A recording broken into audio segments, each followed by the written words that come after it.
All right, let's dive right in. Today, we are cracking open Ryan Holiday's Ego is the Enemy. Now, think of this less like a book and more like an operator's manual for managing the one thing that can get in our way more than anything else, our own ego. You know, Holiday's work here is really a masterclass for anyone on an ambitious path. It's for all of us who have felt that internal voice, that ego, start to call the shots. So we're going to explore how to handle aspiration, what to do with success, and how to get back up from failure, all without letting ego take the wheel. So let's be super clear about what we're talking about here. This isn't about confidence or healthy self-esteem. Nope. We're talking about that destructive, unhealthy ego, that little petulant child inside all of us that whispers we're better than we are and completely distorts our view of reality. Okay, so here's our game plan. First, we've got to know our enemy. Then we'll journey through the 3 acts of any ambitious life: aspiration, success, and, yep, failure. And we're going to wrap up with a really powerful practical tool you can use every single day. Sound good? Let's do this. Here's the absolute key. Your ego is a constant threat. It doesn't just show up when you're on top of the world. It's there when you're just starting out. And it's definitely there when you hit rock bottom. The goal isn't to kill it. It's to learn how to keep it on a leash. This Richard Feynman quote it absolutely nails it. Your ego is a master storyteller. And guess who his favorite audience is? You. It spins this incredible tale where you're always the hero, you're always right, and you're always the first person to believe it. All right, Act 1, aspiration. This is the very beginning of the journey, and this is where your ego can trip you up before you've even taken a single step. We're going to talk about the foundational habits you need to build so your ego doesn't derail you right out of the gate. This, right here, is the million-dollar question for anyone with big goals. Are you in this to be someone, to have the title, the fame, or are you in this to do something, to create something meaningful? Believe me, your answer to that question changes everything. Just look at this contrast. The to-be path is all about the show, isn't it? It's about status, recognition, posing. But the to-do path? That's about the work. It's about the grind, achieving real results, and actually learning something. One is a performance, the other is a purpose.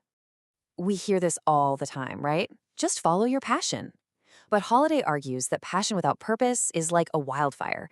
It's all heat, no direction, and it burns out fast. Purpose, on the other hand, that's passion with a plan. It's the quiet, steady fire that keeps you going when the excitement fades and the real work has to get done.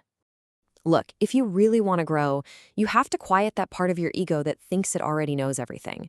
You have to become a student for life. That means seeking out mentors, welcoming criticism, even harsh criticism, and always remembering that you're probably not as good as you think you are, yet. And that's really the big lesson from this first stage. Pride is poison. It literally clouds your judgment and blinds you to what's really going on. If you can't learn to swallow your pride, you'll never be able to truly learn or lead effectively. So, you've worked hard, you've made it, you're successful. This is great, right? Well, this is actually where the ego becomes most dangerous. So now we're going to talk about how to stay humble and sober when you're standing on top of the world. This right here is non-negotiable. The second you think you've learned everything is the exact moment you start to fail. Success has a nasty habit of making us complacent. Humility is the antidote. It's what keeps you sharp, what keeps you learning. Watch out for these 3 horsemen of the ego apocalypse: entitlement, the need for control, and paranoia. That feeling of I earned this, the need to micromanage everything, and seeing rivals around every corner, they will absolutely sabotage your work and turn your success into a prison. The ancient Stoics had this incredible tool against ego. They called it sympatheia. It's basically the practice of zooming out, way out. When you truly take a moment to contemplate the vastness of the universe, of all time, and you realize how incredibly small you are in the grand scheme of things, your petty little ego just doesn't stand a chance. The legendary basketball coach Pat Riley had a name for it: the disease of me. It's that moment when I becomes way more important than we. But true leaders, the greats in any field, they play for the name on the front of the jersey, not the name on the back. They know that real greatness is always a team sport. And now we come to the part nobody really likes to talk about: failure. It's inevitable. It's coming for every single one of us. So the only real question is, When it happens, are you going to let your ego let it break you, or are you going to let it make you stronger? Okay, this is a total game changer. Stop keeping score based on what other people think or say. The only scorecard that truly matters is your internal one. Did you give it your absolute best effort? Did you stick to your principles? That's what defines you, not the external result. The legendary coach John Wooden understood this better than anyone. Success isn't about what the scoreboard says at the end of the game.